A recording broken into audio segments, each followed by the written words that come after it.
Welcome to Evangelicalish, where we discuss the good, the bad, and the ugly of the American evangelical church, deconstruction, faith, and God's love through it all. Remember, if you're listening to this podcast on Apple, Spotify, or any of your favorite podcast platforms, let us invite you to join the live interactive recording most Wednesday nights at 9 p.m. Eastern, 6 p.m. Pacific on the Evangelicalish YouTube channel. Now to this episode of Evangelical-ish. You're on, April. Well, hello, everybody, and welcome to Evangelical-ish. Paul, I thought you were going to bring up our video. We were real professional. Oh, I thought we were going to talk over the other one, but all right, cool. Oh, no, that's fine. I'll edit this later. Welcome to Evangelical-ish. I'm April. I'm Paul. Wait, and that is our new intro. Yeah, no, we've got to get used to it just being the two of us now. For those of you who may have missed our 100th episode, which was a couple weeks ago, Jeremy, bless his heart, we love him, has moved on, has left us, not the earth, not to our show. To the next world. He hasn't moved on to heaven. He is still alive, yes, but he's no longer on, or no longer going to be co-hosting weekly with Paul and I. So that's going to be Paul and April. Get used to us. We soldier on, and as you were telling us before the show, you're the Right Reverend April now. So. Oh no, that was a joke. Don't call me Reverend April. Literally, someone today was like, invited me on a podcast, and I'm like, "We love your irreverent takes."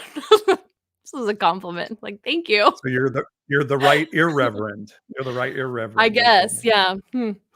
We'll see. But we're gonna keep rolling on, and gosh, yeah, we're getting some cool guests that are going to be coming on too.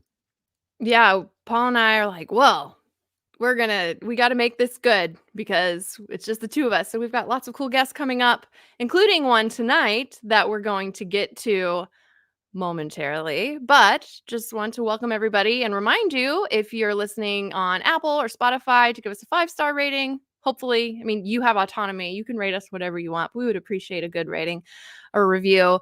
And follow us on the socials, Instagram, TikTok. We need to get back to making TikToks. I haven't done that in a minute.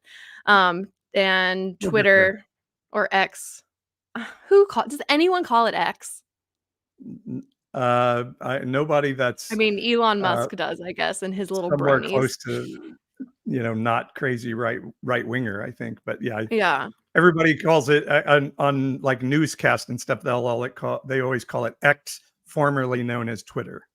Yeah, it'll always be that. Anyway, so follow us on all the things on Facebook. We also have a private Facebook group where you can come safe, answer the questions, and you can vent about whatever you need to vent about in a safe and loving, hopefully, environment. So welcome, Paul. Do you want to introduce our lovely guest of the week? Sure. Our guest is Trey Ferguson. He's a minister, podcaster, speaker with an MDiv from Samuel DeWitt Proctor School of Theology at Virginia Union University. His thoughts on faith in an evolving world can be found on The Three Black Men, Theology, Culture, and the World Around Us, and the New Living Translation podcasts in the Sundu Move newsletter. Gosh, I'm bonking this too. He's at Pastor Trey 05 on social media and lives in South Florida with his wife and 3 children. Pastor Trey Ferguson joins us now, and also the author of a new book, which we're excited to talk about tonight, called Theologizin Bigger. I love that name. I love said that it with gusto. I appreciated that one. You said it with gusto, like you believed in it. Yeah. Theologizin Bigger. Yeah, you are theologizing tonight. Yes. How did you come up with that name? Because I love it. The funniest thing in the entire world is it was actually a name that somebody suggested to me based on what they saw me doing. Right. And it was like, yo, what if you wrote a book called Theologizin Bigger? So shout out Marla Taviano, if you're watching this, who ironically may never attend another church a day in her life. But she rocked with some of the stuff I was doing. And she was like, yo, like you could call it this. And I was like, no, that's absolutely what we're calling it now. And I haven't looked back since. That's So what awesome. does that? What does it mean to theologize bigger? That's a great question, Pastor Paul. Yeah, no. So It's what I do, theologizing, baby. It's what I do. yeah, man. That's why you get paid the big bucks. So theologizing is really just a matter of the thoughts that we're putting around God, like the energy that we're devoting to constructing this image of God and what that relationship looks like in and around our lives. And I think there are a lot of times that we operate within constraints that may not actually be serving ourselves that well, that may not be doing justice to who and what God is. And that if we allow ourselves, if we give ourselves permission to operate outside of those constraints, to color outside the lines a little bit, then we might find ourselves a little more free, a little more whole, and that we might learn a little bit more about who God is. I love that. I love that how too in your book that we are definitely talking about tonight, because people need to buy this book, Theologizin Bigger. I'm Yes. plugging it. Also, we'll put that in the show notes for people to be able to find it and buy it. I've been reading it, and your book is very quotable.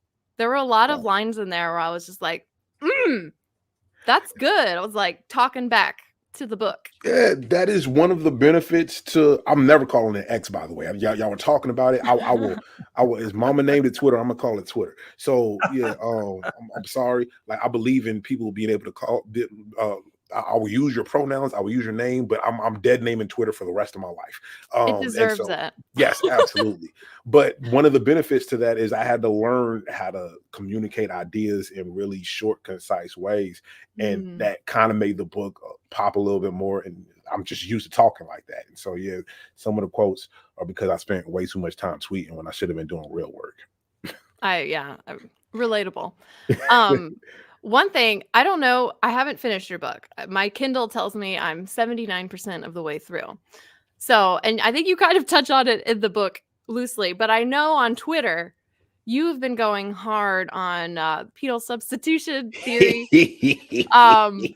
And it's actually really fascinating to me because that was what I was always taught. Like, that's just the gospel. That's just truth. Like, I had never known that there was another way. So I've been really enjoying reading your threads. Like, and this is a very deconstructed ex-evangelical place. I still consider myself a Christian. Paul, do you ish? I am I kind of go for the follower of Christ. Christianity is a religion that I'm having a difficult time, or Western Christianity. White Western Christianity maybe is something I'm having a little bit of trouble following, but I still think Jesus is the bomb. Yes. So all that to say is, I know that is the group that you're talking to. Did I over-explain there? Is that what you're telling me? No, not at all. I just wanted to give context of who is listening when I ask this question. Okay. But could you just explain your version of Jesus's crucifixion and how penal substitutionary theory, whatever, blah, doesn't have to be the end all be all? And I don't know, maybe describe what that is too, if people don't know what that is. Yeah, most definitely. So penal substitutionary atonement, right? And I want to be clear, you say that that's all that you've grown up with. It's actually really prevalent in a whole lot of forms of, and a whole lot of expressions of Christianity in the Western world, right? And it creeps up even in a lot of the settings I grew up in. Like, I heard the line that if you were the only person in the world, Jesus still would have died for you, and all the things that, it was my sin that put Jesus on the cross, all of these different things. But penal substitutionary atonement is the theory of atonement, right? And that's a seminary where we start talking about atonement theories. How do we make sense of the crucifixion and the resurrection of Jesus Christ? What is happening there? How is our salvation affected in that process? And what penal substitutionary atonement says is that in being crucified, that Jesus satisfies the wrath of God, because the wages of sin is death, and our sin requires a life. And Jesus gives God that life in our place, that Jesus takes on the penalty that we deserve. And God's justice and the wrath of God is satisfied in that way. That is what that theory of atonement says. And when I portray it like that, it doesn't sound that egregious. Like you said, that's all we've grown up with. Yeah, that's what the gospel is. Now, my problem with that is that, number one, it's a relatively late articulation of an atonement theory in the grand scheme of things, right? Like that was fully articulated in that way during the Reformation, most famously with Martin Luther and John Calvin in the 16th century, which means that we have about 1400 plus years of Christian history before people were thinking about the cross in exactly that way. And if we walk out the implications of penal substitutionary atonement theory, right? And when I point these things out, people try to wiggle around it like, no, it doesn't have to mean that. What you are saying is that the wrath of God, the justice of God was fulfilled in the public torture and execution of an innocent person. When you put it that plainly, it is tough to call that type of God good. But the good news is we don't actually have to do that because there are so many different ways of looking at this, right? Crucifixion is, in effect, lynching in that period of Rome's existence, right? Like you torture somebody and then you do all this whole thing. The idea that God could find any satisfaction or notion of justice in that act, particularly with regard to an innocent person, that's disturbing, and we ought to be disturbed by that. We ought to be able to say that plainly, like, oh wow, maybe that's not really how God views this thing. Maybe God is actually grieved by not only an innocent person going through that, but a society in which this is an option at all. A society in which somebody is condemned and then tortured slowly and strung up publicly to intimidate people. Maybe that's something that grieves God, right? And so when we talk about like what my theory is, I subscribe to what is known as the Christ is victor theory of atonement, which means that Christ is the victor, right? And what that means is that in being faithful to God and to the mission of God, what happens is Jesus knows where that faithfulness will lead him. He knows that the world will receive him with hostility. And that's what ends up putting him on the cross, like knowing what the world would do to him and choosing to fight for people anyway, puts him on the cross. And that God is actually grieved by that. And we get to look at the cross and see the fullness and the extent of human depravity. This is what our worst impulses will lead us to. And that is overcome by the love of God in the resurrection. Like that's how this story goes. And you can present that as good news, that even when the world gives God their best shot, like the worst that we have to offer, that God overcomes that with love and life. And that in baptism, we get to participate in that with Jesus, right? Like baptism is the picture of dying with Jesus and being raised with Jesus. And in that phrase, I think it was Dr. Andrew Valera, who has an adult book coming out later this year called Lamb of the Free, who says that Jesus didn't die instead of us, as penal substitution would suggest, but that Jesus dies ahead of us, which is why Jesus says things like, pick up your cross and follow me, and things of that nature, right? Do you think then that was Jesus prophetically saying, I'm going to die when I go to Jerusalem? Or was he saying, guys like me die when we go to Jerusalem because the Romans execute us on the cross? I mean, was it a prophetic thing, or was it just an understanding of, I'm going to die because this is what happens to people like me in this Roman Empire in Jerusalem? I think those are one and the same. In all honesty, when you look at a lot of what the prophets were doing, even in the Hebrew Bible, what they're saying is, look, when we are on this path, this is what happens. If we do not correct course, this is what we're heading toward exile. We will surely face destruction, because that is the only logical end to what we're doing right here. And what Jesus says is that because like we didn't heed the prior warnings, if I walk this road, if I do what God is asking me to do, I'm going to die. That's how this goes. And even there's this episode where Peter's like, yo, not on my watch, like that's not happening. And Jesus says, yo, get behind me. So like, I have to do this. I have to. I can't not do this based on who I am and how I'm wired. And so that, as much as anything, makes more sense of what we're witnessing when we see somebody who is so committed to this radical idea of love and what seems like rule breaking at times, to the point where the dominant empire of the era would torture and execute him as an insurrectionist, as an example. I'd say, no, you don't get the final say in this. This is what it looks like to live fully in God. That's really good, because I think there's so much like we all kind of live, I think, in like a little bit more progressive space, at least compared to American evangelicalism as a whole. And I've been very deconstructed, and I have a lot of people that deconstruct, which you talk about this in your book. Yeah. About how people deconstruct away from Christianity, which really is mostly evangelicalism, specifically white evangelicalism is kind of has the hold on the nation. And so you deconstruct that, which white evangelicalism has a lot of problematic. Yes, there's a lot that needs to be deconstructed, but you even point out in your book, and I've noticed this too, is that people deconstruct so hard, like they deconstruct the ideas, but not the behavior. I think is what you said.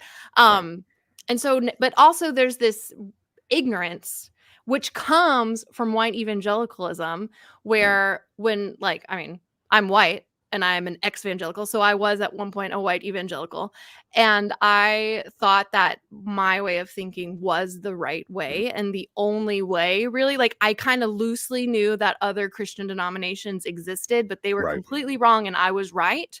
And so I've seen a lot of people that, and April, they were going to go to heaven, but they weren't going to get in the same cool place that we were. Yeah, no, they were going to live in a shack while I was in a mansion. My mansion was growing by every like bigoted thing I said. Um, we were going to be in the Assemblies of God neighborhood, and everybody else would be in the other.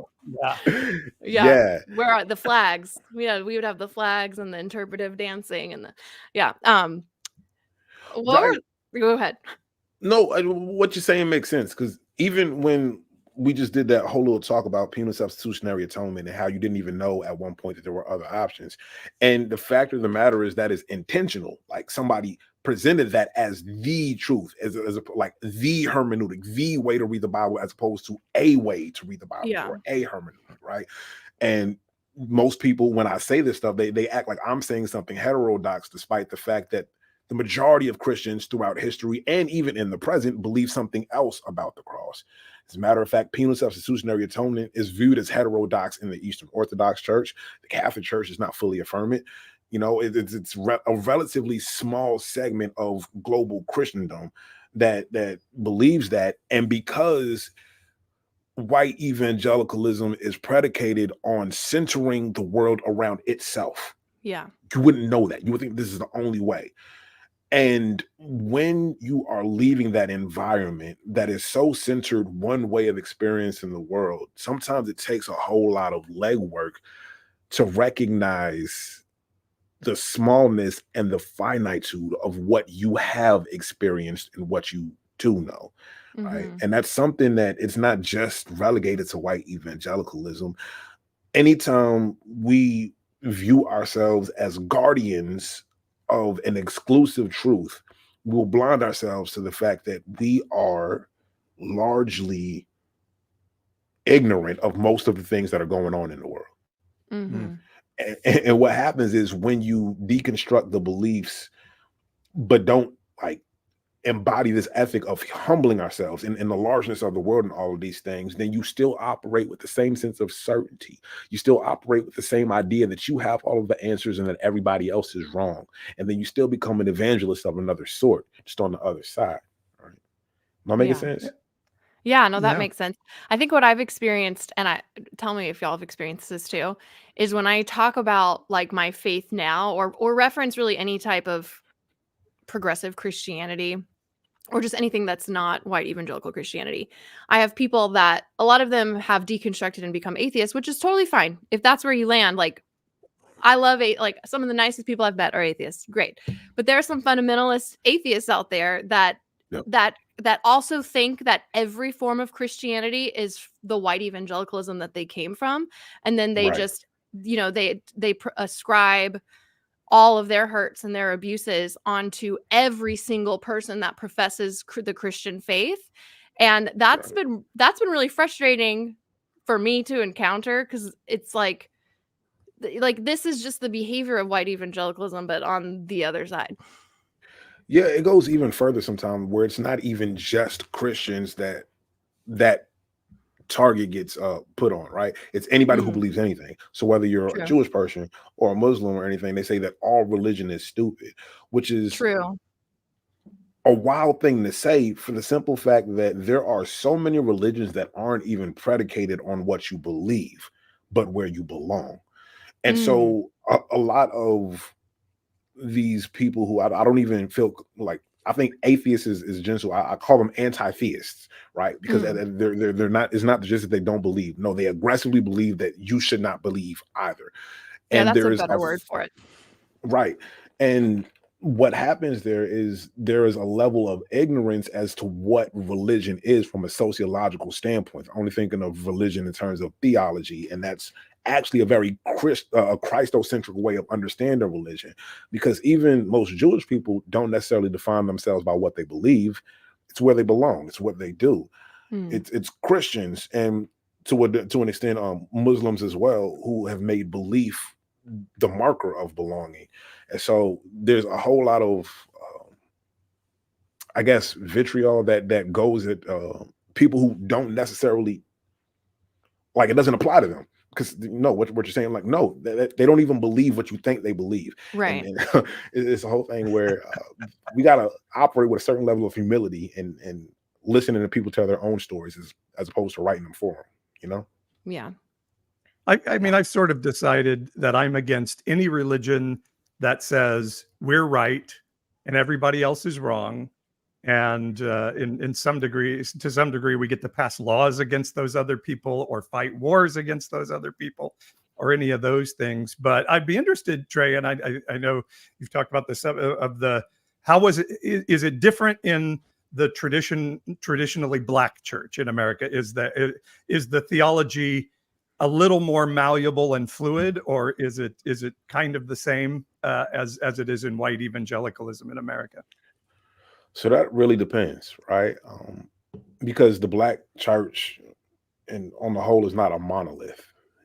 It was Dr. Otis Moss who once clarified for me. He says that there are churches with Black people, and then there are Black churches, right? There is a distinctly Black theology in the vein of a Howard Thurman, or in the vein of a Bishop Henry Neil Turner, or in the vein of a Martin Luther King, who says it was actually a little more conservative in some ecclesial senses than some people realize, even if he was personally a little more progressive. But I say that to say that a large part of the Black church is shaped by the same conservatism that most of white evangelicalism is predicated upon.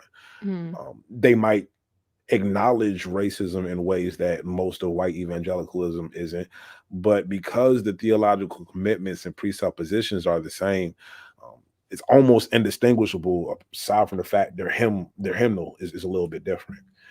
And then on the other side, there is a tradition in Black theology which actually views the Black experience as a valid starting point for doing theological work and for understanding the things of God.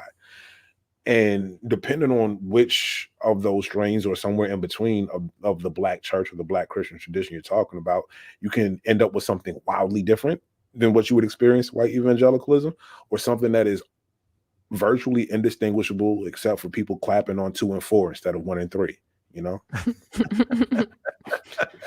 And the little bit of experience I've had with the Black church, sometimes the women wear big hats. I've seen in yeah, they got to wear the crown. Yeah, you got to wear the crown.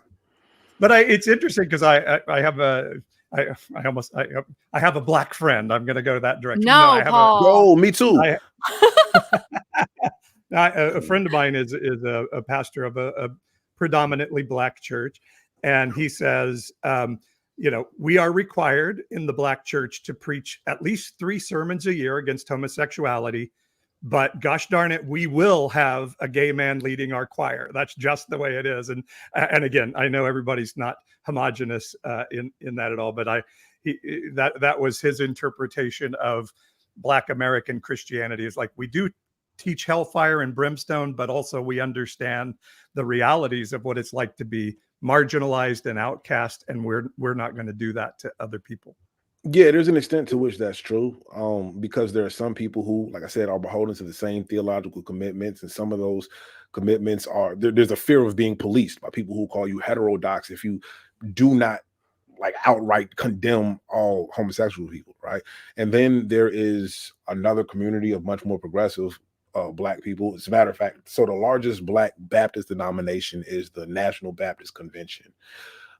And from there was a split that emerged, I believe, around the 60s or 70s, and the Progressive National Baptist Convention came along. And there are a few differences there. There are openly affirming Black churches around the country.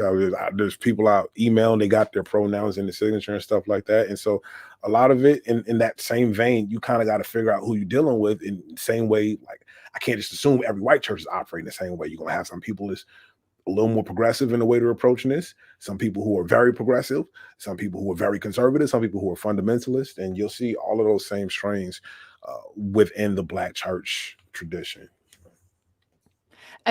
Generally speaking, would you say that the Black church is a little more social justice oriented than white evangelicals? If we were to take a survey of all of the churches, you might find a slightly higher percentage of Black churches, because again, because the theological commitments are similar in some spaces. But what you will find, I think, a little more often is Black people who are like, no, racism is an actual thing. And unfortunately, we're still in a place where far more white people are willing to ignore that, particularly when it comes to conservative evangelicals. There's a lot of people who won't name that as plainly as some of us would like them to. And so, like I said, one of the things that might distinguish some of the Black churches is that we view the Black experience as a valid entryway to doing theology and God talking. So it's not as uncomfortable for us to admit that racism is a reality that must be addressed and atoned for. Yeah. It's like just admitting that the sky is blue. It's just the experience. Right.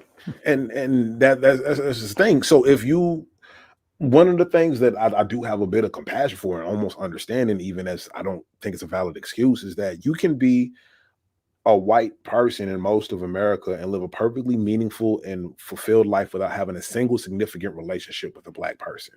Like that is a thing that many white people in America can't do. And so, like, some of the ignorance I almost understand, because like you would know in your day-to-day life.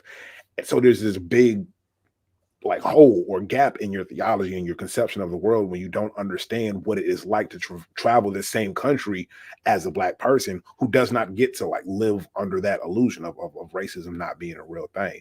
And so in much the same way we talked about, I didn't even know that there were other theories than penal substitutionary atonement. Like, there are a lot of people who go to church and they pray and they tithe and they do all right things, and they don't even know that there are people who 50 years ago wouldn't have been able to sit in the same church next to them.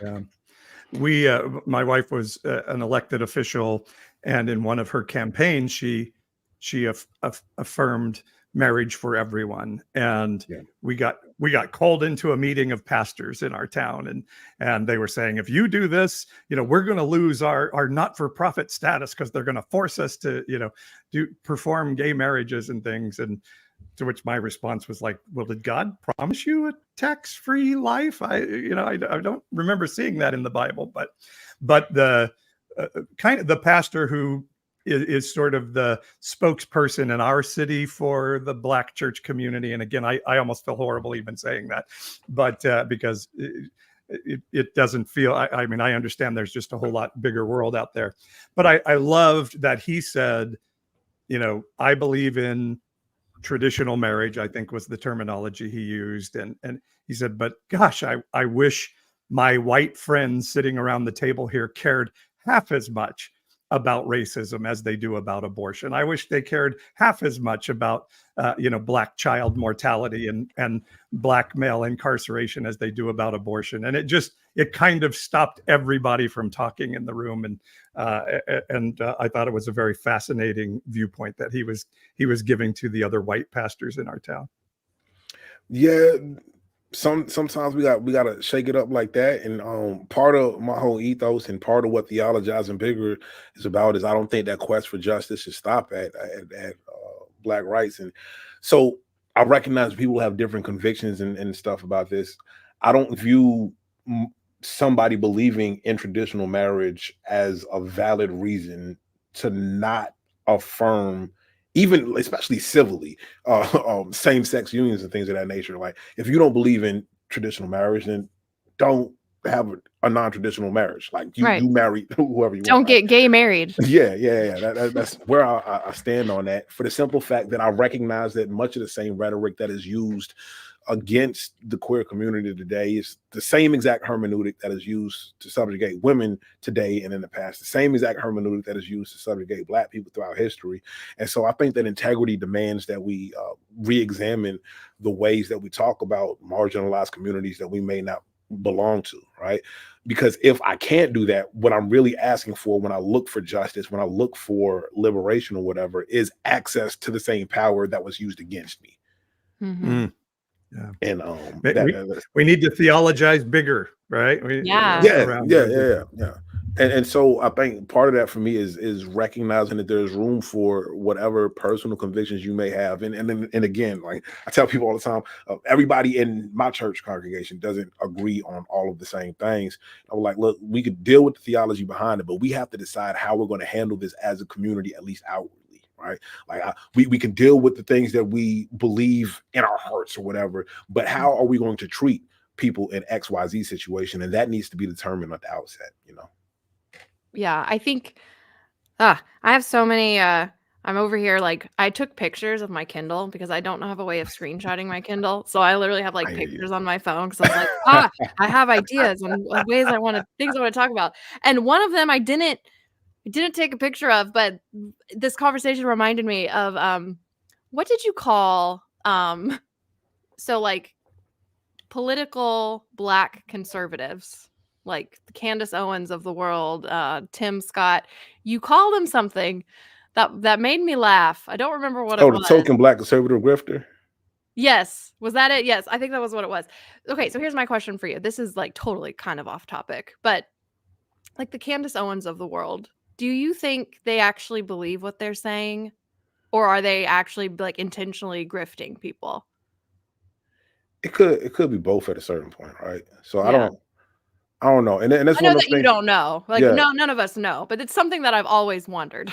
So it's worth noting that and people do change and grow over time, right? Like Yeah. but it's public record that previously Candace Owens was in a different vibe, and she was younger at the time, so maybe her views have changed.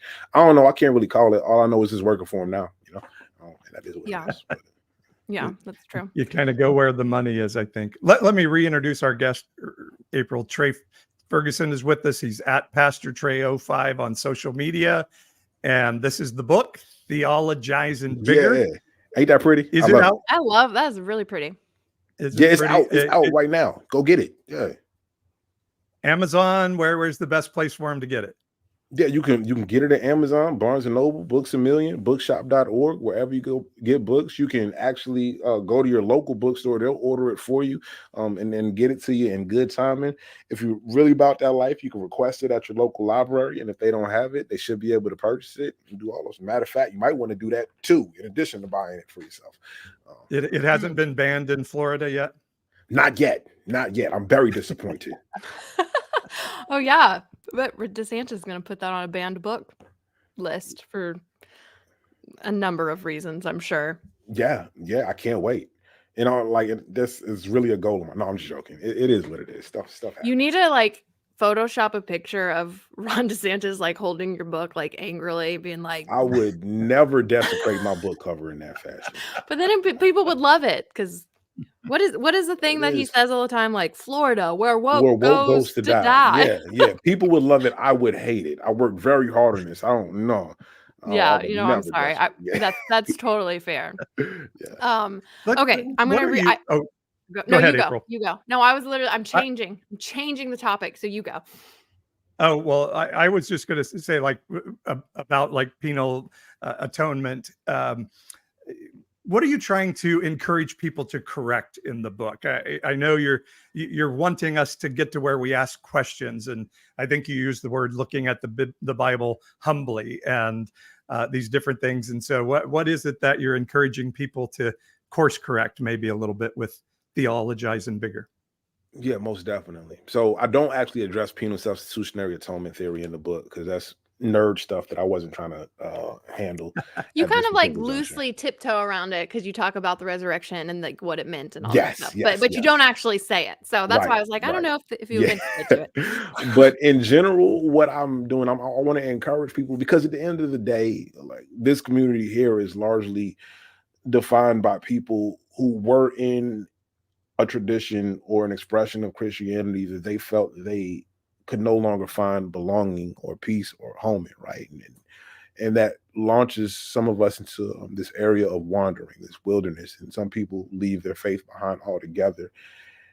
And what I want to encourage people to do is like, hey, we can actually find freedom in these stories of Jesus apart from the interpretations that we've inherited about these stories of Jesus, right? Like, what we've inherited is not all there is to them. There's such not only a rich tradition, but a rich horizon in front of us. We still have the ability to think new thoughts about God, to look at these stories in new ways and to present them. And I think that there's actually a spirit-led miracle in looking at this story and being able to communicate it in ways that touch the people that you've been like. I think that's what happens in the upper room in Acts chapter 2, right? The Holy Spirit comes and they speak in new languages they didn't understand yet. So what I want to encourage people to do in this book, the reason I write this book, is for that younger version of myself who is struggling with, what do I do with these questions I feel like I cannot bring into this community. I wrote this book to encourage them to go ahead and gather those questions, bring them with you wherever you go. Because if God is anywhere near as big as we say that God is not only big enough for those questions, but honors those questions, admires you for carrying those questions with you. God might even be the one who gave you those questions so that you would continue seeking, continue asking, continue knocking. Right. And so it's just a matter of trying to shake some of that guilt off, shake some of that shame that we might have inherited from our inherited traditions. And I'm not even encouraging people to necessarily discard whatever community they came from, Right. but just to know that you do have permission to love more wholly, to live more freely. And God is actually excited by that. I keep telling my white Christian friends, like, if you are worshiping the omnipotent, omniscient God, you should be the least afraid of questions of anybody. Yeah. The questions should have no fear factor with you whatsoever. Yeah. They need a Yeah. bigger God out there. They need to They do. theologize bigger. Yeah. Most definitely. I think it was also, it's been encouraging for me too, because I think there's a lot of people that either have deconstructed or are deconstructing certain harmful practices of, whatever faith they come from. And a lot of people really want to hold on to Christianity. And when you start deconstructing, especially if you're like in the beginning stages, your community around you is going to be telling you all the reasons to stay in the way that it was, because that's the one true way. Yeah. So it's just very refreshing and encouraging to see, like, hey, if Christianity or faith or following Jesus is something that you still want to do, there are other options. There's other ways of viewing theology and theologizing bigger. And Yeah. like this book to me was very encouraging, because Wow. lately I've been getting way more like, anti-theist stuff. Like anytime I say anything about God, which I mentioned already, and it's been kind of discouraging because I do still love Jesus. And I know that that's like weird to people that don't believe it anymore, but Yeah. like, I can't shake it. I can't shake Jesus. And it just came at a really good time. I was like, no, like, there's a way that I can follow Jesus and still hold on to this faith tradition that I grew up in Yeah. without being harmful. At least, being intentional to try to not repeat the harmful things that I came from. So thank you for that, because I think it just Wow. gives permission for people to stay in a faith that they love but are ashamed of because of the harm that it's caused, but realizing, like, no, you can, there's a healthy way. And the white evangelicalism was never what Christianity was supposed to be. I don't believe for one second Jesus ever envisioned pastors wearing red MAGA hats. Yeah. That's first of all, I thank you for that encouragement. That touches me rightly, because at the end of the day, this book was hard work for me, right? Yeah. Like, not hard, HEART, hard work. Like, this came from a lot of meditation and things that I felt I needed to share. So I do appreciate you seeing some of that heart in what I'm trying to do here. And I think you're right to the extent that say you don't think Christianity was ever supposed to turn into white evangelicalism. I would venture to say that I don't think it was necessarily supposed to turn into any of our traditions. It's At the fair. end of the day, we're all centering ourselves and our experiences in a way that is legitimate. Like we are human beings, but there's a degree to which half the story of Jesus is about overcoming those things that separate us, right? Like in Christ, there is neither male nor female, Jew nor Greek, slave nor free, all these things. There's a degree to which our identity is rewired in the story of Jesus. Now, hear me when I say that. I'm not talking about being colorblind in the here and now, or whatever, but I'm saying that at the end, in the last days, when the sky cracks open and we see the angel with the foot on water and the foot on land on all of these things, that everything we see right now gets remade into something where all of the hierarchies and all of the divisions that we recognize right now come to naught when we see God in the fullness of the glory of God, you know? Mm-hmm. And I hear that in the woman at the well story, where she's like, well, your people say we have to worship there, ours say we worship here. And his answer to her is what? It's not about worshiping there or there. It's not about any of that. And to me, Worship in that's spirit and in truth at the end of the day. Yeah. Okay. And that's, to me, that's the bondage that Jesus came when he said that he wanted to set the captive free. That, to me, that's what he's talking about, is you're under bondage of this law and these rules, and let's get away from a form of worship and a form of religious practice to just a direct connection to heaven. I hear you. I loved that. I'm gonna quote your book right here. It just says, "The American Dream, The Way of Jesus, Integrity, Pick 2." I read that, I was like, oh, that's good. Yeah, I'm chuckling because I was actually listening to the audiobook for the first time today. Like, Did you do your own audiobook? You know what? I didn't this time. I didn't. But the narrator was amazing. It came out beautifully. Oh, nice. But yeah, I heard. You got the voice for it, though, man. Yeah, I made sure that the narrator had a dope voice too, and he's better at diction and enunciation than I am. I want to have to. I need to work with my vocal coaching and whatnot. So we tag somebody else in. But yeah, it's funny that line. At one point during the editing process, they recommended cutting it. It was like, oh, this is a little confusing. And I was like, no, we're keeping this in. Oh yeah, no, that is not confusing. I got it. I was like, woo.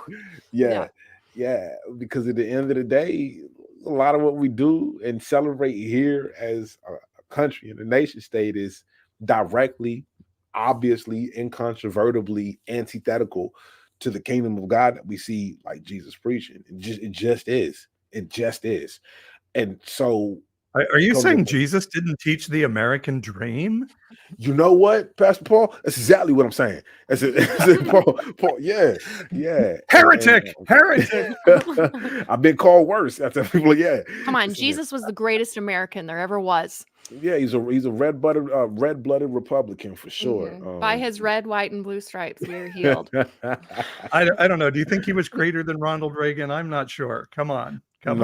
That's not possible. It's not. Ronald Wilson Reagan, 6'6". Sorry. Anyway. Well, and that's a big statement in theology that the American dream is antithetical to Jesus. Not only was Jesus not aware of the American dream and not teaching it, you're saying it's the opposite of Jesus. Yeah, it stands in direct opposition. Like the more effective a messenger and apostle of the American dream you become, the poorer disciple of Jesus Christ you are.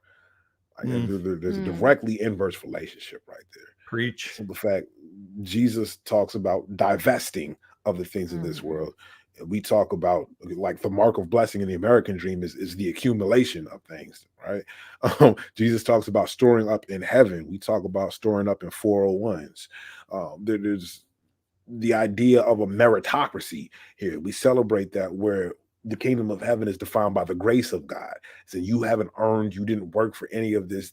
You have this because God is good, because God shares of the love of God. That's the story of Eden. That's the story in Revelation. That's the beginning. That's the end. Everything right here in the middle is done away with. And so the more we prioritize and celebrate and baptize the things that we are celebrating here in these United States, the more we lose sight of the things that Jesus is inviting us into. Yeah, that is good, because it's just so wild to me still to this day as a former Christian nationalist. Oh Lord, A confession. okay. Yeah. Like I mean, I wouldn't have said that I was at the time. I I hear was you. just Yeah. a Christian, you know. I Right. voted Republican. I Yeah, loved real God and loved question. Yeah. people, you know, like the essentials. Right. But I came to this realization really more after the fact, after like a decades long deconstruction. But like my goal for a long time was to make America a Christian nation. That because America was a Christian nation, Trey and Paul. Like it had always been. But Democrats were trying to take that away, and were like slowly trying to turn us into this depraved, satanic nation. And we needed to get back on the righteous path. But I realized in my quest to try to make America Christian, I became a pretty terrible follower of Christ. Yeah. And like, cause like and instead of me being made in the image of God, I had started to make God into my image and into the image of what I wanted and what my think group wanted and what Republicans wanted, because, you know, obviously they were God's chosen political party. But yeah, it's still mind-blowing to me, having left that behind and now being on the outside, how I ever thought that God would be, or that Jesus would be like, you know what you need? More guns. Right. Get as many as you can. It's funny. So I every now and then I say stuff intentionally to be provocative, right? Because I think that growth happens in discomfort. So I say things to make people uncomfortable. Earlier today, I shot out this tweet. I repurposed the verse in Exodus. And what I said was, you shall not oppress an illegal immigrant. You know the heart of an illegal immigrant, for you were illegal immigrants on the 17th century shores and isles of the Atlantic. That's what I said, right? It's very clear what I'm talking to, what I'm alluding to. And it was interesting to see the various people who hopped out and be like, what are you? They didn't have a country. Where were their laws? And I'm like, oh, okay. So you expect everybody to be a legal expert now, right? And then there were people who literally wanted to go and break out the Hebrew. I'm like, well, the word for foreigner there is gar, which is a legal immigrant. And I was like, oh, we're all missing the point. And it's funny, some people got there and it was like, well, that's a funny illustration, because if you look at the settlers of that time, they eventually wiped all of the natives out, and that's all the more reason for us to patrol our borders. And I was like, you're the first person who got the point. You are literally blowing past the shame we should feel about what we've inherited here in this country. Oh my gosh. We're blowing past the point of reflection. We're learning we learned the wrong lessons. We think that we're the only people who did invasion right. Where what I'm trying to communicate to you is the thing that we're celebrating all the time is something that you are right now calling wicked, calling terrifying. And there's a degree to which, when you talk about Christian nationalism, we are robbing ourselves of the self-reflection necessary to bring ourselves to repentance. We can't call anybody else to repentance if we're not looking in the mirror ourselves. Yeah. Wow. That's so profound. And when we want to curtail teaching about our racist history as a people, because we don't want our kids to feel shame, I think you're taking away opportunity for repentance. And I mean, I think we have a right to know who's coming across our border. I think that's fine. But I believe if our heart is, you know, like Donald Trump's administration, like maybe we can be really cruel and a lot of those people will die and then they won't come anymore. If that's our heart, a solution's not going to come. But if our heart is like, hey, we are here for the sojourner that's in our midst because that's what God commands us to be, then I think we can kind of figure this thing out maybe.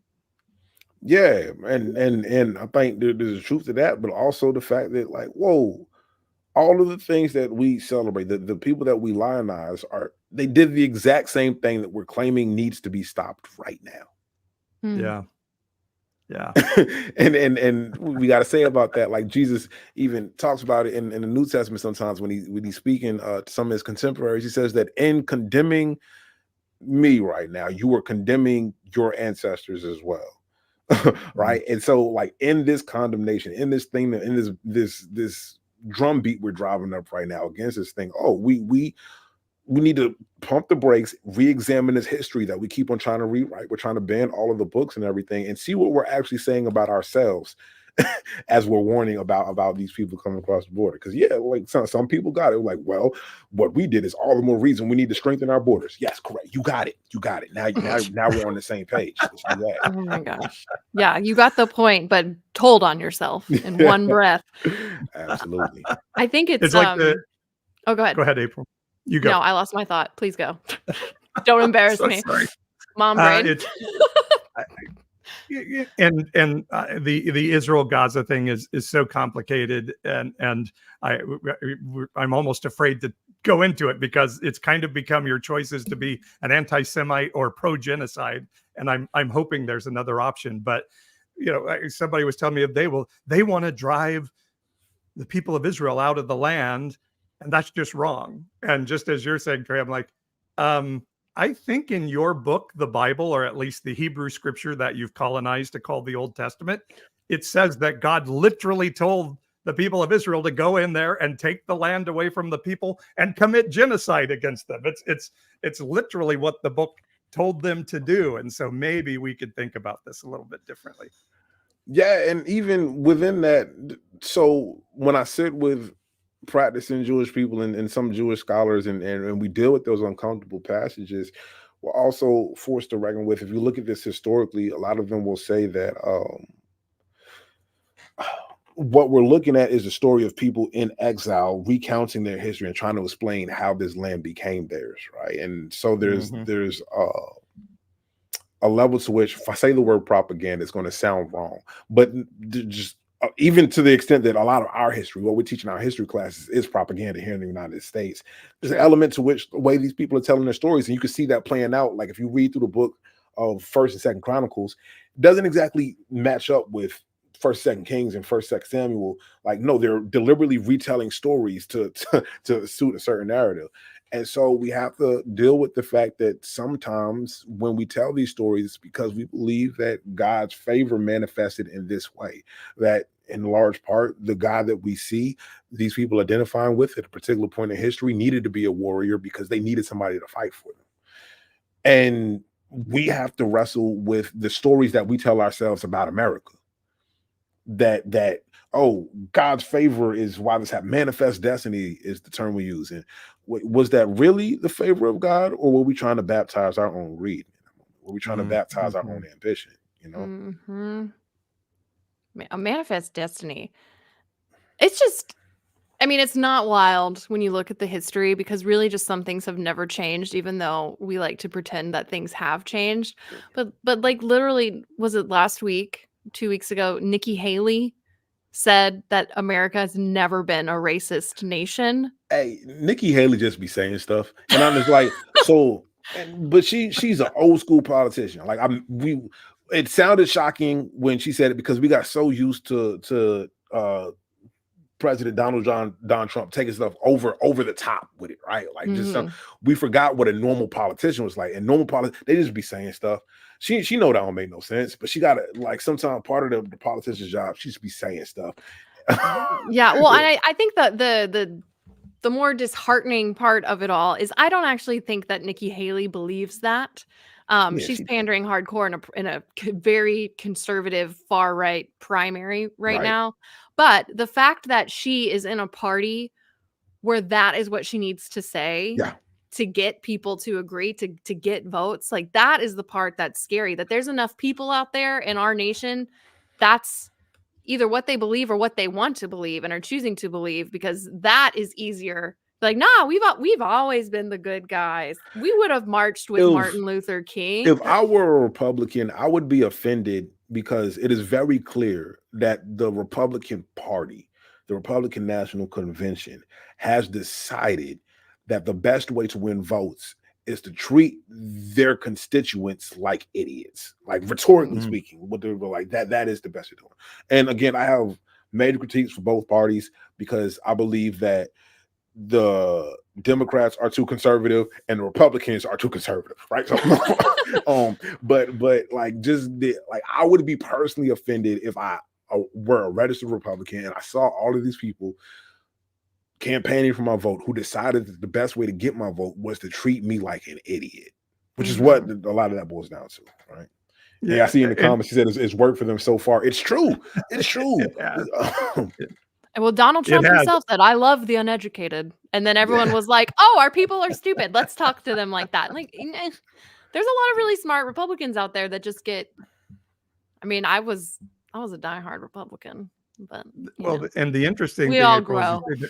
There's a lot of people that Nikki Haley has to pander to in that, and by the way, that's the party that 87% of evangelicals voted for, and has pastors getting up on a Sunday morning saying, "I'm not going to tell you who to vote for, but Donald Trump." But the other aspect of this is that a large part of and why there's such an overlap is because the current conservative evangelical, like mega evangelical complex, like a lot of that is predicated on treating believers and the people who show up on every Sunday like idiots, right? There's a whole the Chicago statement on biblical inerrancy. It makes me chuckle a little bit because a lot of the people in there were motivated to do that to push young earth creationism, which, to be clear, is not science. You can believe it, but I need you, like, that's not how science is conducted. And then they present it as science,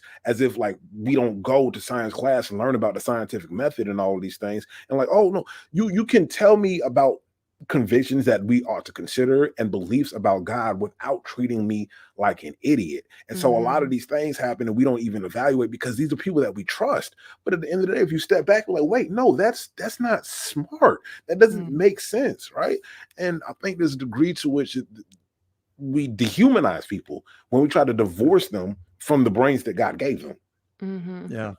Well, I think you get used to, sorry, Paul, you get used, especially if you believe in penal substitutionary atonement, as well as, believe that you're inherently sinful and that you deserve hell. You deserve to be on that cross. You deserve, like, regardless of if it's just a little fib, like, you deserve eternal punishment and torment. But then Jesus came and God killed his own son for you.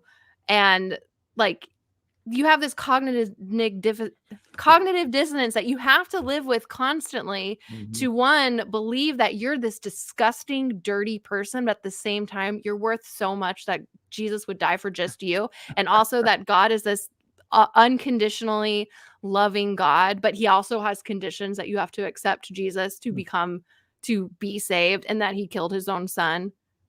And by the way, turned his back on his own son. So how much more would he turn his back on a filthy sinner like me? And I'm doing a little bit of writing around this, of that religion steals identity from you. You're a terrible thing. You're capable of no good.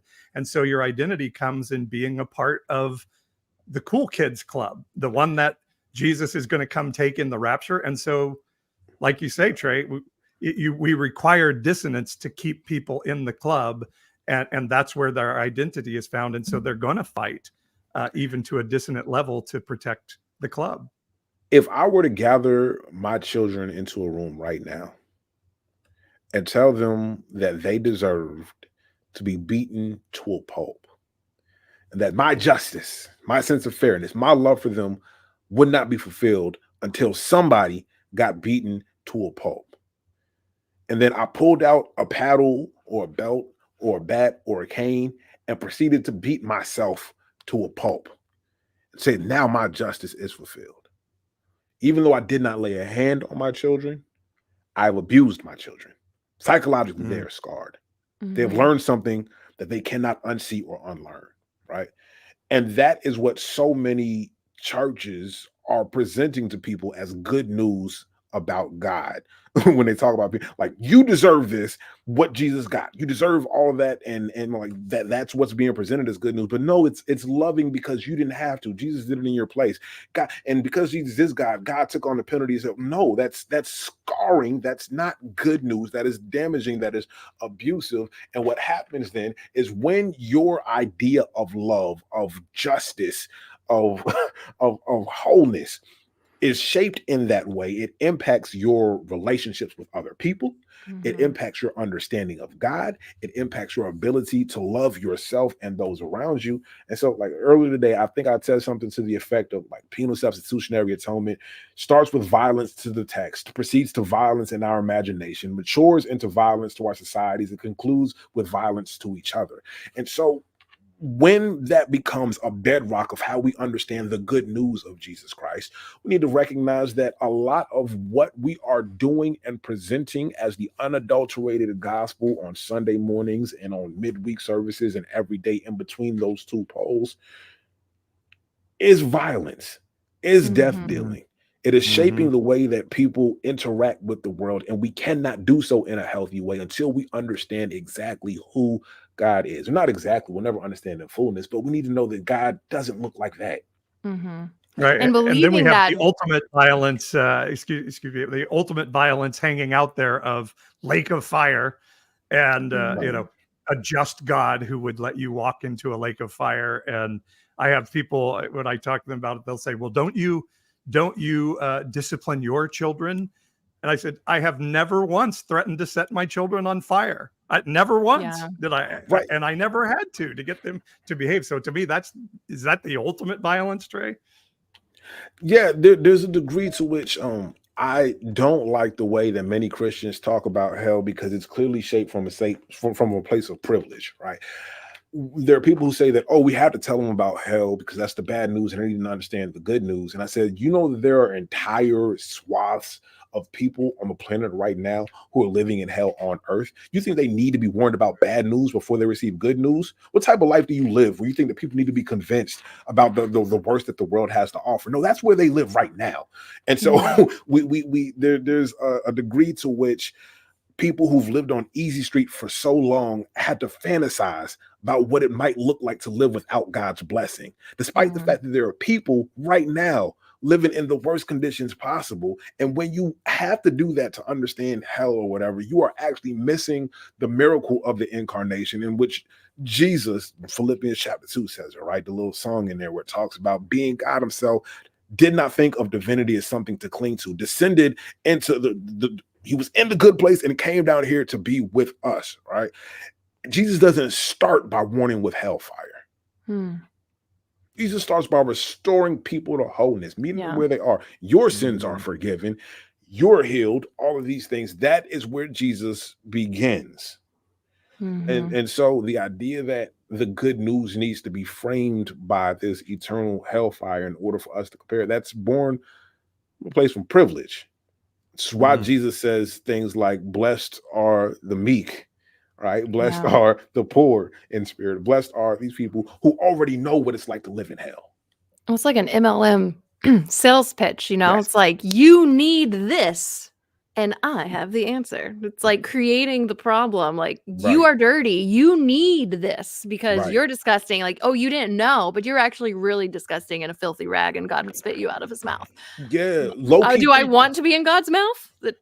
I'm gonna give y'all $1 million worth of game for free 99, right? Woo! If you gave me 15 minutes right now, you told me in 15 minutes we need you to preach a message, I can do it because I have a formula that works, right? I go antithesis, thesis, synthesis. I'm going to find a message that I need to convey. I will set it up with the problem. I will present the message, and then I will support the message. That is a formula that is going to work for me. I can pick a scripture. I can do it right now. Give me 15 minutes, and we're good to go, right?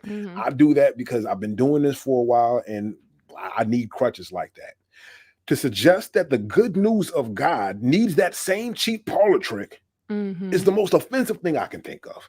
And not in the, the gospel is offensive way. It's like, no, are you suggesting that God is as poor a communicator as we are? But we need to have the formula in our pocket? No, that doesn't make any sense to me. It's so true.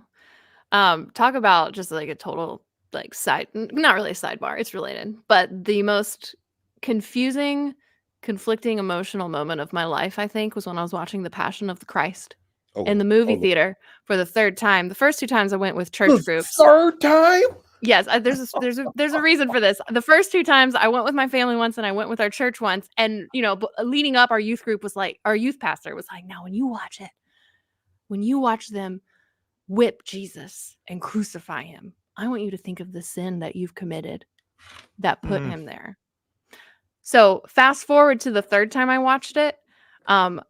I wasn't allowed to date till I was 16. That's how old I was at the time. And my dad was like, "Hey, I got asked out by a guy." And he's like, "Cool, you can go out with him." The Passion of the Christ came out the same month as my birthday when I turned 16. So my dad said, "You can go on this date as long as it's to see The Passion of the Christ." So I'm sitting there while this dude's like holding my hand, and I'm having some teenage hormonal thoughts about this good-looking guy sitting next to me, and I've never been on a date before, and I've never had my hand touched before, while I'm watching Jesus get whipped. And so my mind is like, "Oh my gosh, he's rubbing my thumb. Oh Jesus, forgive me. That lustful thought put you there, Lord." It was a mind trip. Yeah, I was about to say that. I was about to say that was an expert cock block technique. I wrote it in my notes app. Well played, Dad. But then I realized that what's the little what do they call it when you train the dog to respond to the bell? What is it called? Pavlov. Pavlov reaction. Yeah. So now I'd imagine Holy Week is pretty awkward for you nowadays. But anyway, yeah, lots of memories. Loud trigger. Don't recommend. 0 out of 10. Yeah, not a good date movie. No. So, what would you, Trey, what do you wish young Trey knew from this book, and how would that have impacted his/your life differently growing up? I wish I knew that imagination was holy. I wish I knew that was part of the image of God that was bestowed in me. That the same God who said, "Let there be light, let there be, let there be, let there be," and shaping the world, did that from the holy imagination of God. That before God called things into being, God saw them. And that when God created humans in their own image, that was part of what was bestowed upon us. I wish I knew that I should have fought to hold on to my imagination as it was continually trained out of me throughout my childhood and my adolescence. I wish I would have known that all of the dreams I had were God-given. That is part of the Holy Spirit. And I wish I wouldn't have felt ashamed about imagining things and dreaming big. I wish I would have cherished the times that we took cardboard boxes and pretended they were trucks. I wish I would have known that my imagination was part of what Jesus was calling us to when he says that we need to be born again, that we need to hit the reset clock on this thing called life, that we need to re-engage our imaginations. That's what I wish 17-year-old Trey would have known. That's beautiful. I like that. Well, tell everyone again where they can find you. Yeah, you can find me on all the socials at Pastor Trey05, except and that's Facebook. EY. Trey with an E. Yes, Trey with an E and the number 05. I'm on all the socials there except for Facebook, where it's Real Pastor Trey05. And if you can't find all of those things or remember all of them, PastorTrey05.com links all of that stuff together, where you can also subscribe to my Substack, PastorTrey05.substack.com, also linked at the website. Everything you need to find about me is at PastorTrey05.com. Including the 3 Black Men podcast, season 5, getting ready to go in just a couple days over here. The New Living Translation going to get back into the thing where we that's a great name. The Bible. I love it. I have so much fun doing this stuff. I really do. Yeah. But any and everything that I'm doing can be found at PastorTrey05.com. And don't forget to get his book. Theologizin Bigger. Yeah. Theologizin Bigger, homilies on living freely and loving holy. I hope it bless you real good. Yes, we're so excited. And we'll put your website in the show notes too, so y'all can easily just click it for those listening on podcasts. And Trey, it's been lovely. Thank you so much. Very basic question. Are you a third? Is that Trey because you're a third? Yeah, I'm RGA Ferguson the third. That's how it works. Yes, sir. Nice. So you're RG3 then. I am. Yes. Very cool. All right, April. My little mind needed to ask that question. I'm happy for that. Your little mind had that question answered. Well, thanks, Trey, for being with us. We'll have to have you again sometime when Yeah, you I write your next appreciate book y'all having or me. sooner. Let's do it. Most Honestly, look, definitely. I still have a lot on my list that we didn't even get to. So Oh snap! We can rap. We can rap. I know. Yeah. Well, thanks for having part or deux. what? I said Part two. part Yeah. deux Oh, to part come, 2. yeah. Sorry. It's late. I'm on Eastern time, as are you, Trey. I am. So it's after 10 o'clock here. So we shall say farewell. But thanks for being with us, Trey. Thank you for having me. It's been a blessing. Yeah, good to Yeah, see go you. get his book. Go get it. All right. Thanks everybody for tuning into the live stream, listening to the podcast. Leave us a review and tell everybody how amazing we are. Love you. We'll talk to you soon.